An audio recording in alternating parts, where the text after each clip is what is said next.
প্রিয় বোনেরা, আমরা সবাই জানি দুনিয়ার জীবন খুব ছোট। যত বড় ঘরই হোক না কেন, শেষ ঠিকানা হলো ছোট্ট একটা কবর। সেখানে আমাদের সঙ্গে থাকবে না আমাদের স্বামী, সন্তান, টাকা পয়সা বা গয়না। সেখানে সাথে থাকবে কেবল আমাদের আমল। কবর হয়তো অন্ধকার, ভয়ঙ্কর এক জায়গা, আবার আল্লাহ চাইলে সেটা হতে পারে আলোয় ভরা জান্নাতের বাগান। রাসূল সাল্লাল্লাহু সাল্লাম বলেছেন, কবর হয় জান্নাতের বাগান অথবা জাহান্নামের গর্ত। তাই আসুন জেনে নেই জুম্মার দিনে মহিলারা 10টি কাজ করলে কবর আলোকিত হয়ে উঠবে নূরের আলোয়। নাম্বার 1, সূরা কাহফ পড়া। প্রিয় বোনেরা, জুম্মার দিনের সবচেয়ে বড় আমল হলো সূরা কাহফ পড়া। রাসূল সাল্লাল্লাহু সাল্লাম বলেছেন, যে ব্যক্তি জুম্মার দিনে সূরা কাহফ পড়বে তার জন্য এক জুম্মা থেকে আরেক জুম্মা পর্যন্ত নূর ছড়িয়ে পড়বে। ভাবুন তো, অন্ধকার ঘরে যদি কেউ বিদ্যুতের বাতি জ্বালিয়ে দেয় তখন কেমন স্বস্তি লাগে। ঠিক তেমনি সূরা কাহফ পড়লে আল্লাহ আমাদের কবরকে আলোয় ভরে দেবেন। উদাহরণ, এক সাহাবী প্রতিদিন রাতে সূরা কাহফ পড়তেন। একবার তিনি ঘরে বসে পড়ছিলেন, হঠাৎ করে আলোকিত হয়ে গেল।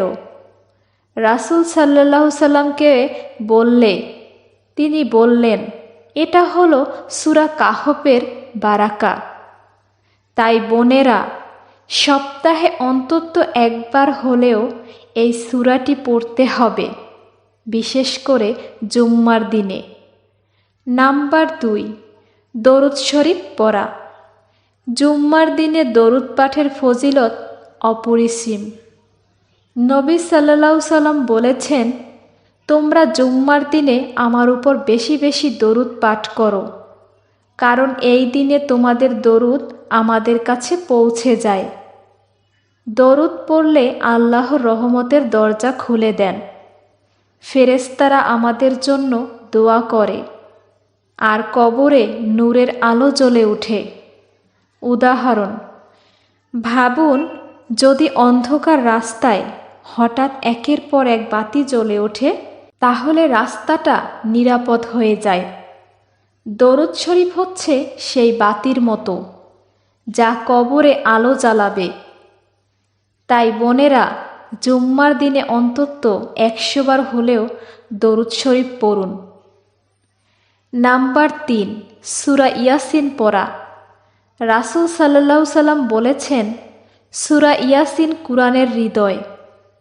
এই সূরা পড়লে আল্লাহ কবরে প্রশস্ততা দেন, আযাব হালকা করেন এবং আলোর দান করেন। উদাহরণ, একজন মানুষ মৃত্যুর আগে সূরা ইয়াসিন শুনছিলেন। তিনি শেষ নিঃশ্বাসে আল্লাহ বলে মৃত্যুবরণ করেন। রাসূল সাল্লাল্লাহু সাল্লাম বলেছেন, যার সামনে সূরা ইয়াসিন পড়া হয় তার মৃত্যু সহজ হয়। তাই বোনেরা, জুম্মার দিনে সূরা ইয়াসিন পড়লে সেই নূর সরাসরি কবরে আলো হয়ে যাবে। নাম্বার 4, দান সাদকা করা। প্রিয় বোনেরা, আমরা মাঝে মাঝে মনে করি আমার হাতে তো বেশি টাকা নেই, আমি কিভাবে দান করব। কিন্তু আল্লাহর কাছে দান বড় হোক বা ছোট, সব কিছুই দামি। রাসূল সাল্লাল্লাহু সাল্লাম বলেছেন, দান কবরের অন্ধকার দূর করে। উদাহরণ, একজন মানুষ জীবনে অনেক সওয়াবের কাজ করেছেন। মৃত্যুর পর যখন তাকে কবরে রাখা হলো, দেখা গেল কবর অন্ধকার। তখন তার জীবনে করা দানগুলো আলো হয়ে কবরে আসলো। তাই বোনেরা, জুম্মার দিন অল্প হলেও দান করুন। একটা খেজুর, এক গ্লাস পানি কিংবা কয়েক টাকা। নাম্বার 5, বাবা মায়ের জন্য দোয়া করা, জীবিত হোক বা মৃত। বাবা মায়ের জন্য দোয়া করা সবচেয়ে বড় আমলগুলোর একটি। রাসূল সাল্লাল্লাহু আলাইহি সাল্লাম বলেছেন, সন্তানের দোয়া বাবা মায়ের কবরে আলো নিয়ে যায়। উদাহরণ, একজন সাহাবীর মা মারা গিয়েছিলেন। তিনি প্রতি শুক্রবার মায়ের জন্য দোয়া করতেন। রাসূল সাল্লাল্লাহু আলাইহি সাল্লাম বললেন, এভাবে দোয়া করলে কবর আলোকিত হয়। তাই বোনেরা, প্রতি জুম্মার দিনে অন্তত একবার বাবা মায়ের জন্য মাগফিরাতের দোয়া করুন। নাম্বার 6, মৃতদের জন্য দোয়া ও কুরআন পাঠ করা। মৃত আত্মীয়দের জন্য দোয়া করলে তাদের কবর আলোকিত হয়। রাসূল সাল্লাল্লাহু আলাইহি সাল্লাম বলেছেন, মৃত ব্যক্তির জন্য সন্তান দোয়া করলে কবরের অন্ধকার দূর হয়। উদাহরণ, ধরুন আপনার এক আত্মীয় মারা গেছেন। যদি আপনি তার জন্য সূরা ফাতিহা বা দোয়া করেন, সেই দোয়া আলোর মতো তার কবরে পৌঁছাবে। তাই বোনেরা, জুম্মার দিনে ঘরে বসে মৃত আত্মীয়দের জন্য দোয়া করুন। নাম্বার 7, সূরা মুলক পড়া। রাসূল সাল্লাল্লাহু আলাইহি সাল্লাম বলেছেন, সূরা মুলক কবরের আযাব থেকে রক্ষা করবে। উদাহরণ, একজন সাহাবী প্রতিদিন রাতে সূরা মুলক পড়তেন। মৃত্যুর পর তার কবরে আলো দেখা যায়। রাসূল সাল্লাল্লাহু আলাইহি সাল্লাম বললেন, এটাই সূরা মুলকের ফজিলত।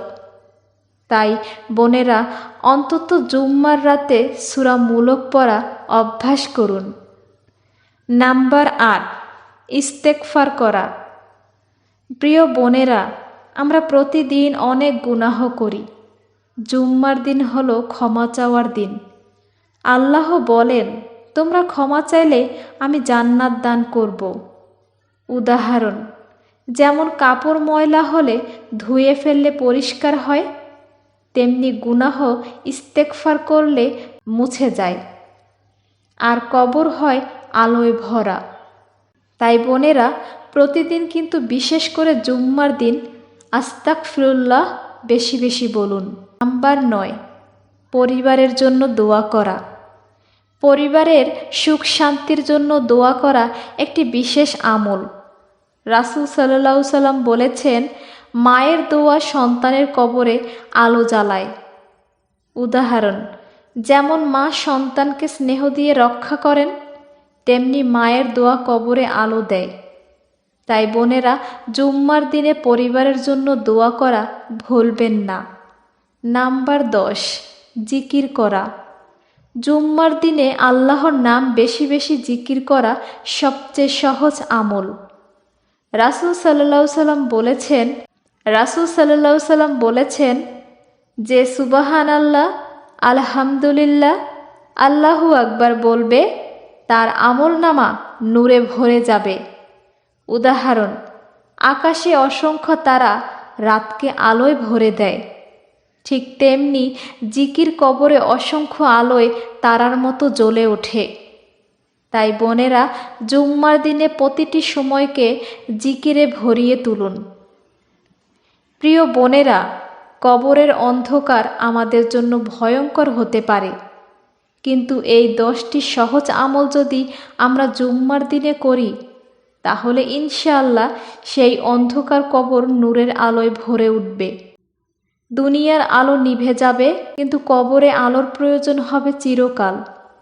তাই আজ থেকে এই আমলগুলো শুরু করি।